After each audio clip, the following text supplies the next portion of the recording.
Assalamualaikum warahmatullahi wabarakatuh, Mas Tiko. Ya, Waalaikumsalam warahmatullahi wabarakatuh. Tiko, apa kabar? Alhamdulillah, baik. Mbak Ana, bagaimana kabarnya? Alhamdulillah, baik. Mas Tiko, Hmm. akhir-akhir ini kesibukannya apa?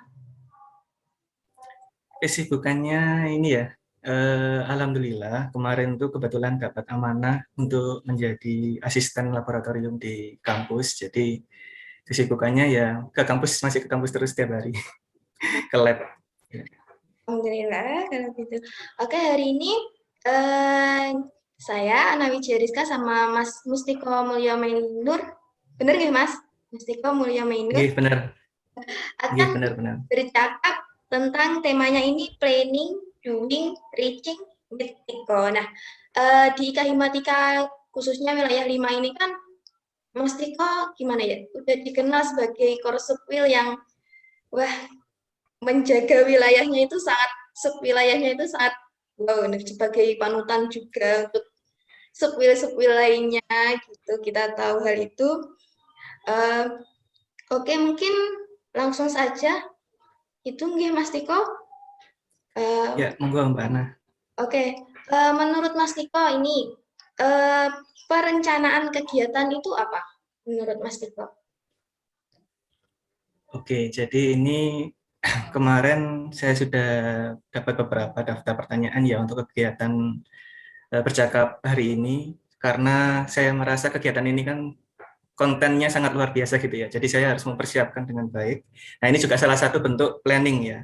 Merencanakan apa yang akan saya sampaikan di konten bercakap ini. Sebelum saya menjawab ya, yang saya awali selalu kalau misalkan ini tampil di YouTube, yaitu jangan lupa like, comment, dan subscribe. Benar. Oke, langsung saja. Yang pertama tadi pertanyaannya mengenai apa sih perencanaan kegiatan itu ya. Di sini sebelum saya menyampaikan pendapat, yang pertama saya mengambil dari Wikipedia, itu perencanaan adalah suatu proses. Jadi perencanaan adalah suatu proses yang bagaimana. Nah, ini dapat dikembangkan yaitu proses penentuan apa yang harus kita lakukan gitu, sebagai perseorangan maupun sebagai kelompok. Selanjutnya, bagaimana cara terbaik untuk melakukan apa yang telah kita tentukan, seperti itu. Dan juga dapat disimpulkan bahwa perencanaan adalah pemilihan sekumpulan kegiatan serta pengambilan keputusan selanjutnya apa yang harus dilakukan dan harus tahu kapan, bagaimana, dan oleh siapa begitu. Dan perlu digarisbawahi juga bahwa ada 3 sifat dalam proses ya. Yang pertama harus dapat disesuaikan dengan tujuan. Yang kedua dapat disesuaikan dengan keterbatasan yang ada. Dan yang ketiga dapat dikembangkan sesuai dengan teknik dan kebutuhan. Seperti itu Mbak Ana. Oke, terima kasih Mas Diko untuk jadi perencanaan kegiatan itu memang sangat luar biasa pentingnya ketika kita mau memutuskan untuk melakukan sesuatu gitu nih Mas Diko. Oke. Betul, betul. Terus apa itu namanya fungsinya sendiri dari perencanaan kegiatan selain mungkin nanti dengan kita punya rencana itu kegiatan apapun atau keputusan yang kita ambil itu lebih terorganisir. Itu selain itu kira-kira fungsinya apa? Terus bagaimana kiranya kita bisa membuat planning yang baik itu menurut Mas Tiko itu gimana? Oke. Jadi begini, fungsinya ya. Jadi fungsi kita membuat suatu perencanaan itu di sini saya menuliskan ada 4 poin penting ya. Yang pertama adalah fungsinya untuk menentukan arah, tujuan, dan target kita gitu. Jadi kalau kita membuat suatu perencanaan, maka di sini kita harus bisa menentukan dulu ya kan. Manfaatnya nanti seperti itu fungsinya, menentukan arah, tujuan, dan target. Lalu ketika sudah kita bisa menentukan arah, tujuan, dan targetnya, yang kedua yaitu menyusun strategi untuk mencapai tujuan yang dikehendaki. Jadi dengan kita membuat perencanaan, kita bisa menyusun strategi nih untuk mencapai tujuannya itu seperti bagaimana. Lalu yang ketiga, menentukan apa saja sumber daya yang dibutuhkan dalam menjalankan strategi tersebut. Jadi setelah kita membuat strategi, kita bisa menentukan apa aja yang diperlukan untuk menjalankan strategi tersebut. Dan yang terakhir, yang poin paling penting atau manfaat ya, atau fungsi yang paling baik dari perencanaan yaitu kita bisa menetapkan standar atau benchmark untuk menentukan upaya dalam mencapai tujuan tersebut. Jadi kita bisa punya standar-standar bagaimana cara untuk mencapai tujuan dengan membuat suatu perencanaan begitu. Lalu untuk bagaimana sih membuat plan yang baik gitu ya. Jadi di sini kita harus bisa pahami bersama-sama. Di sini juga kita sharing ya. Jadi untuk teman-teman semua yang nanti menonton video ini bisa memberikan komentar, barangkali bisa menambah wawasan kita semua. Jadi yang perlu kita pahami, membuat plan yang baik itu dasarnya harus memutuskan apa yang diinginkan dan apa yang akan dilakukan. Itu dua hal penting juga. Apa yang kita inginkan dan apa yang akan kita lakukan. Jika ingin lebih detail, perencanaan harus bisa menjawab beberapa pertanyaan yang kita familiar banget, yaitu 5W 1H. Jadi di situ kita dari bagaimana cara membuat plan yang baik harus bisa menjawab 5W 1H. Contoh, apa yang ingin kita peroleh ya, what, apa yang ingin kita peroleh. Lalu why, mengapa? Mengapa memutuskan tujuan tersebut? Atau mengapa harus merealisasikan kegiatan atau tujuan tersebut? Lalu where di sini juga ada hubungannya dengan why, yaitu mengapa harus di tempat tersebut. Nah ini kan lagi ini ya, sedang SBMPTN nih sekarang nih, lagi ramai SBMPTN. Nah kan biasanya dari para siswa itu pengennya di kampus A, kampus B seperti itu. Nah itu kita juga dalam mencapai pilihan kampusnya kan pasti dia juga harus memikirkan mengapa kok harus kuliah di tempat tersebut gitu. Lalu selanjutnya when, kapan. Jadi kapan tujuan yang ditetapkan akan dieksekusi. Ini juga poin yang sangat penting ya. Biasanya lawannya ini adalah rasa malas gitu ya. Kapan tujuan yang ditetapkan akan dieksekusi itu. Lalu selanjutnya siapa? Siapa yang akan menjalani tugas atau siapa yang akan menjalankan target itu tadi atau siapa target yang dituju gitu. Lalu yang terakhir yaitu who, bagaimana untuk mengupayakan tujuan itu tercapai. Selain 5W1H, membuat plan yang baik itu juga harus mempertimbangkan beberapa hal. Yang pertama itu plan harus bersifat fleksibel ya. Jadi nggak boleh kaku dan bisa menyesuaikan dengan keadaan. Takutnya kalau terlalu kaku ternyata nggak bisa tercapai, akhirnya timbul rasa untuk tidak bisa melanjutkan plan yang telah dibuat dari awal. Jadi harus fleksibel. Lalu yang kedua harus stabil. Jadi membuat plan itu harus stabil karena tujuan rencana itu tidak boleh berubah secara drastis di setiap waktu gitu ya. Jadi sifatnya tadi meneruskan fleksibel tadi. Jadi harus stabil dan yang ketiga harus terintegrasi. Artinya harus saling berhubungan dan dapat dikomunikasikan dengan baik oleh semua pihak. Lalu ada detail juga. Jadi membuat plan harus detail ya, perencanaan harus dibuat secara detail agar tidak terjadi kesalahan atau multitafsir. Lalu ada memperhatikan sumber daya. Jadi dalam membuat plan harus memperhatikan sumber daya kita. Jadi apa yang kita miliki dan bagaimana cara kita bisa memanfaatkan apapun yang kita miliki. Selanjutnya ada sederhana dan aplikatif. Jadi membuat plan itu tidak perlu rumit, ya sederhana saja. Yang penting benar-benar bisa dijalankan dan tidak susah untuk diaplikasikan. Begitu Mbak Ana. Oh, ternyata banyak sekali hal-hal yang harus diperhatikan ketika kita akan membuat planning. Ya. Saya juga baru tahu ini ternyata step-nya itu harus kita mempertimbangkan banyak sekali hal untuk membuat planning. Terus gini Mas Iko, kan kalau ada planning pasti itu ada targetnya. Nah, tolak ukur dalam membuat target itu gimana? Oke, sebenarnya tolak ukur dalam membuat target itu setiap orang mempunyai tolak ukur yang berbeda-beda ya. Karena memang harus disesuaikan dengan kondisi dari apa yang ditargetkan dari setiap masing-masing orang tersebut. Namun perencanaan yang telah disusun itu harus berjalan dengan baik kan, setiap orangnya kan pengen toh targetnya dapat tercapai gitu. Maka salah satu tolak ukurnya adalah kalau dari saya pribadi itu mengaplikasikan salah satunya SWOT itu ya, SWOT. Jadi kita harus tahu kekuatan tolak ukur dalam mencapai target itu, kita harus tahu dari dalam diri kita sendiri itu kita punya kekuatan apa untuk mencapai target itu. Yang kedua, kita juga harus sadar kita pun juga punya kelemahan. Kelemahan apa saja yang kita miliki begitu. Artinya ketika kita punya kekuatan dan kelemahan, kita bisa mempertimbangkan oh target ini sesuai perencanaannya bisa dicapai atau tidak begitu. Lalu jangan lupa juga dengan opportunity dan treatment, artinya ada peluang dan ada juga ancaman atau tantangan ke depan. Jadi secara simpelnya kita harus tahu dari dalam diri kita sendiri dan dapat mengetahui kelemahan, kekurangan, peluang dan ancaman dari target yang kita tentukan, begitu. Jadi harus memperhatikan dari diri juga selain dari luar itu. Terus gini Mas Tiko, bagaimana usaha Mas Tiko untuk pasti Mas Tiko kan punya target nih ya, di kehidupan Mas Tiko pasti punya target. Nah, upaya untuk mencapai target itu gimana? Oke, jadi kalau dari saya pribadi, di sini tadi saya menuliskan ada 3 poin penting ya. Pertama, yang jelas tadi ya, harus membuat perencanaan ya. Jadi dalam mencapai target pasti kita harus membuat perencanaan.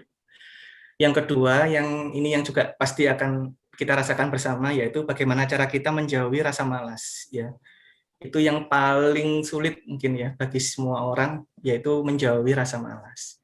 Nah, gimana sih caranya menjauhi rasa malas? Setahu yang pernah saya pahami, dan saya pun sering sharing dengan teman-teman yang telah sukses di bidangnya masing-masing, untuk menjauhi rasa malas itu harus kita ingat yang namanya niat. Kita harus tahu niat awal kita, dan yang kedua yaitu tujuan awal dalam membuat target. Jadi harus diingat terus. Jadi dari awal apa sih niat kita kok ingin mencapai target itu? Lalu yang kedua, ingat tujuannya apa membuat target itu. Gitu. Jadi selalu ingat niat dan selalu ingat tujuannya. Begitu, Mbak Ana. Oke. Jadi ada 3 poin penting membuat perencanaan. Menjauhi rasa malas itu memang yang paling sulit mungkin dirasakan semua orang, termasuk saya Betul. juga. Menjauhi rasa malas yang kalau udah kena Iya. malas itu udah memang sulit. Terus Mas Tiko itu pernah nggak sih merasa down lah di tengah-tengah mengejar target gitu? Pernah banget. Ya, bahkan mungkin di beberapa kayak sebelumnya saya pernah diamanai untuk memimpin himpunan mahasiswa matematika di kampus saya begitu. Akan di situ biasanya kalau kita sebagai ketua kan di awal kita sudah merencanakan beberapa hal yang akan dicapai gitu ya. Karena ini organisasi maka banyak sekali pemikiran-pemikiran atau juga tujuan-tujuan yang mungkin kadang itu masih perlu diluruskan karena yang namanya organisasi itu kan harus mencapai tujuan bersama begitu. Nah, dalam perjalanan waktu misalkan dalam membuat suatu kegiatan A pada waktu itu jenuh banget ya, karena jenuhnya itu lebih dicampur karena rasa capek ya mungkin ya, karena kita juga harus membagi waktu kita dengan kesibukan yang lain, aktivitas yang lain, belum lagi dengan kegiatan akademik kita ya, bahwa kalau kita di kuliah pun juga kita kan harus memikirkan akademik kita juga, seperti itu. Artinya jenuh itu pasti ada ya, rasa jenuh itu pasti ada, namun bagaimana cara kita untuk bisa kembali lagi bahwa niat kita dari awal bagaimana dan tujuan kita melakukan kegiatan atau mencapai target itu bagaimana, begitu Mbak. Jadi pasti pernah, jenuh itu pasti pernah.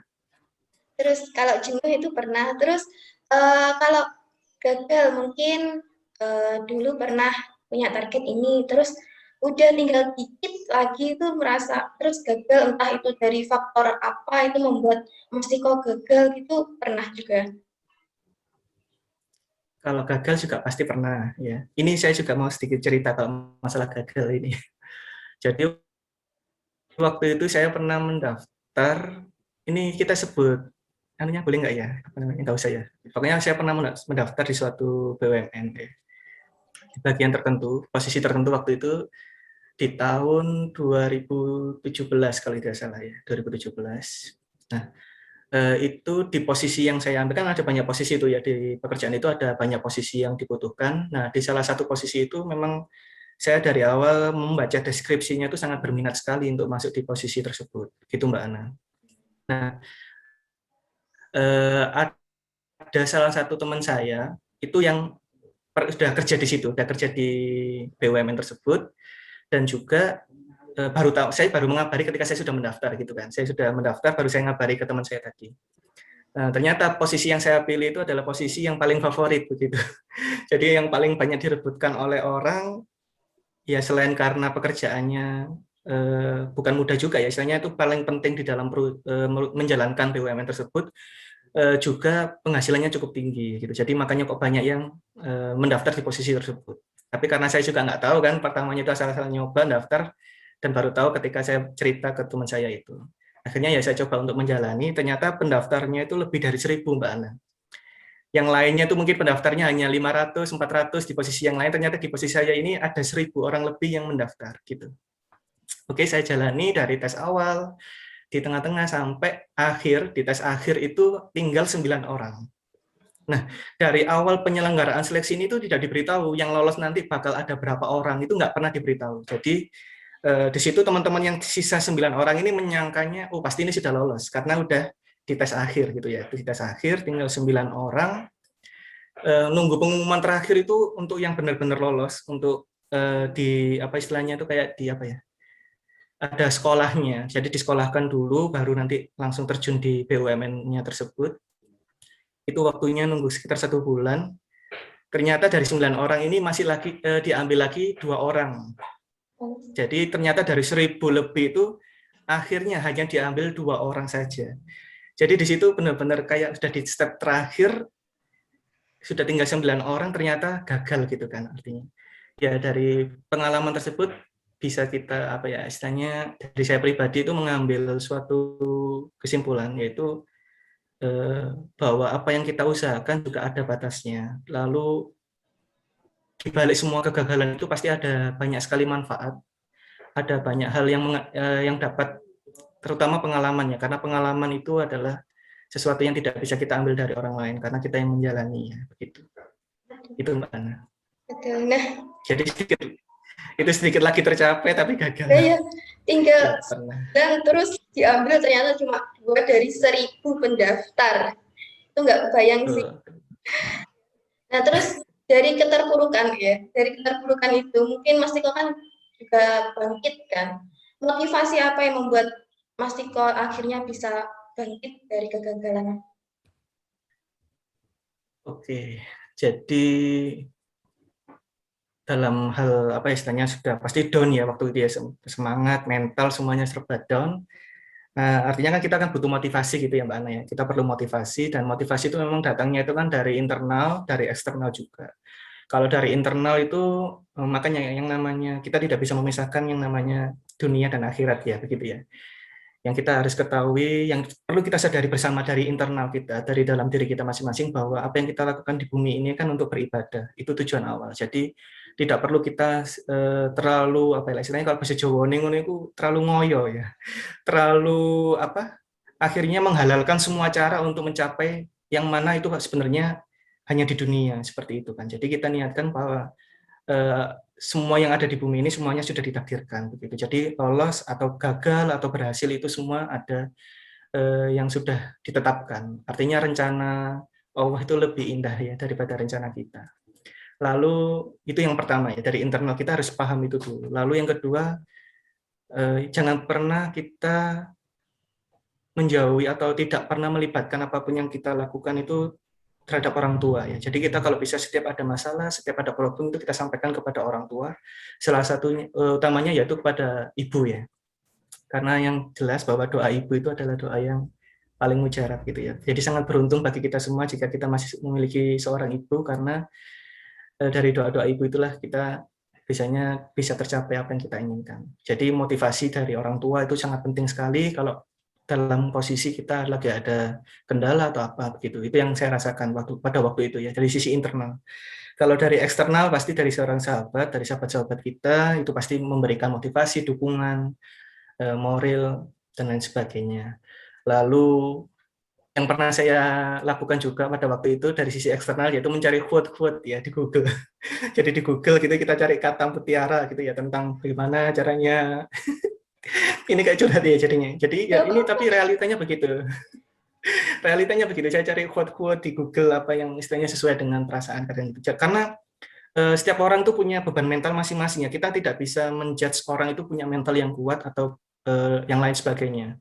Kadang kita bisa menyampaikan itu, menaruh perasaan kita juga di media sosial. Yang penting kan tidak mengganggu orang lain. Artinya justru dari media sosial kita, mungkin dari kata-kata yang kita up itu selain memotivasi diri kita juga bisa memotivasi diri orang lain kayak gitu.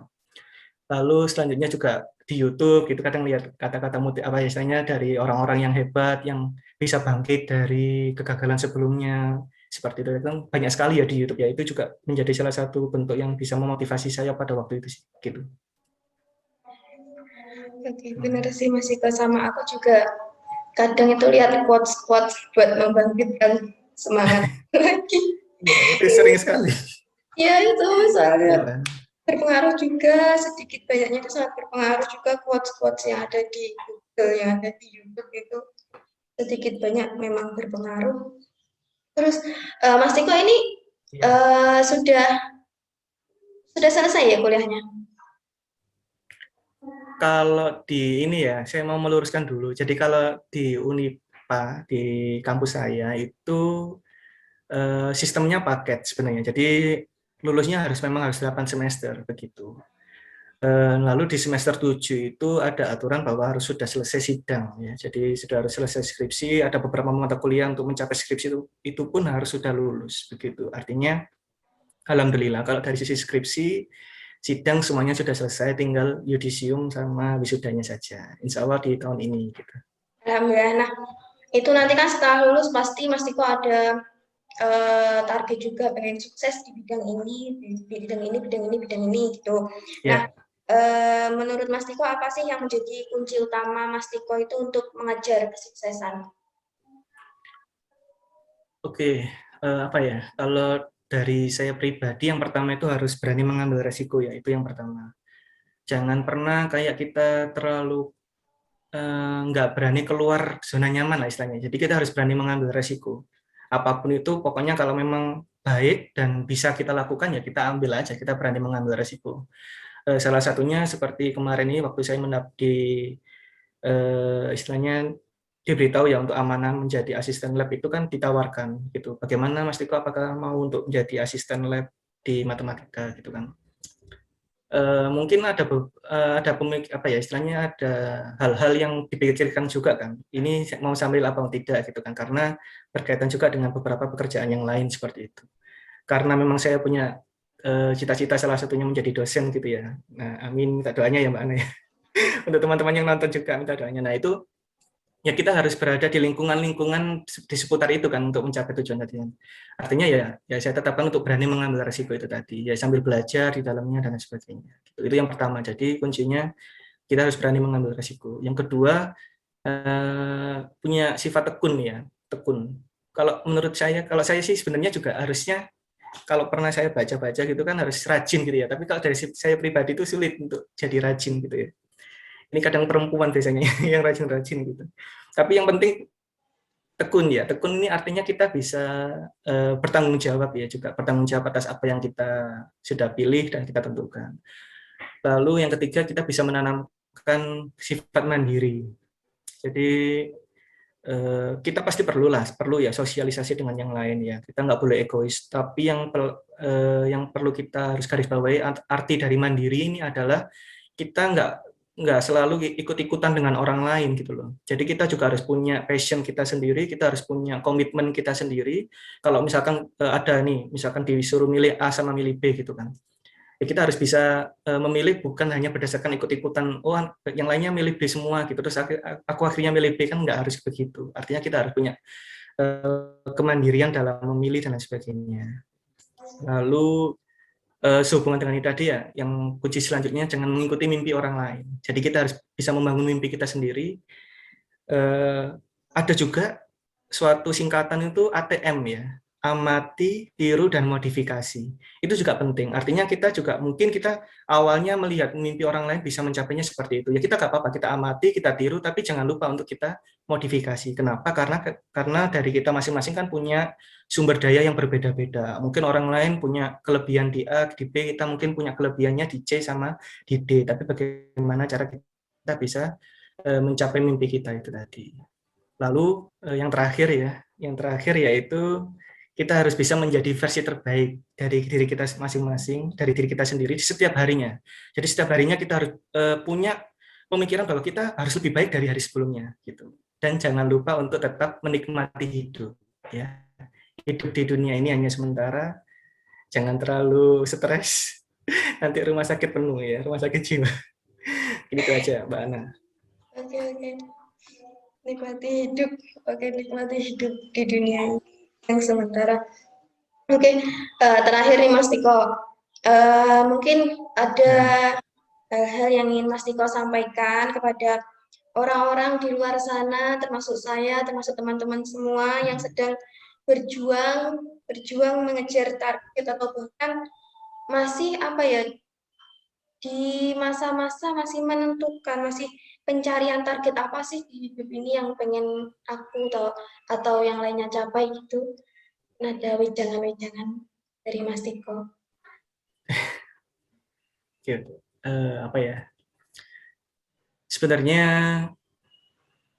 ini saya ingin bukan bermaksud menggurui juga ya. Ini istilahnya apa yang ingin saya sampaikan juga untuk diri saya pribadi, karena memang dari saya pribadi banyak sekali target yang masih akan saya usahakan begitu. Artinya saya juga masih belum menjadi sosok yang bisa dicontoh gitu ya. Tapi insya Allah dari apa yang saya ingin bagikan ini bisa bermanfaat bagi kita semua, terutama untuk saya pribadi.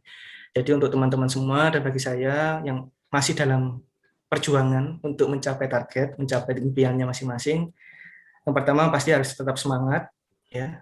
Kita tahu mungkin karena saya ini backgroundnya di pendidikan matematika, Mbak Ana, itu kan juga masih ada kayak beberapa teman-teman saya beberapa waktu yang lalu mengeluhkan di mana guru sekarang arahnya ke P3K ya, bukan di PNS begitu kan. Itu aja sudah secara tidak langsung memukul mental mereka juga bahwa mungkin mereka dari awalnya ingin jadi PNS dan ingin jadi guru gitu kan. Nah, sekarang diarahkan ke P3K dengan segala apa namanya itu ketidakjelasan gitu ya, masih belum jelas ini P3K itu seperti apa dan bagaimana ke depannya. Jadi apa yang dapat saya sampaikan yaitu harus tetap semangat, jangan mudah menyerah, jangan menyerah bahwa di belakang kita ada orang yang perlu kita bahagiakan, itu pasti, terutama orang tua.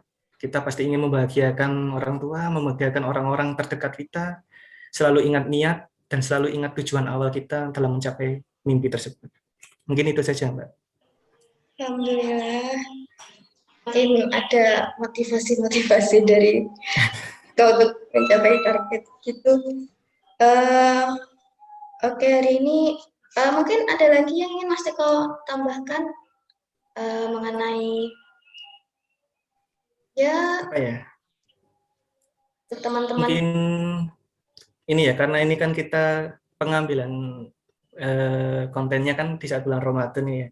Ya mungkin terakhir dari saya, semoga ibadah kita selama di bulan suci Ramadan ini diridhoi oleh Allah Subhanahu wa taala, diterima oleh Allah Subhanahu wa taala, dan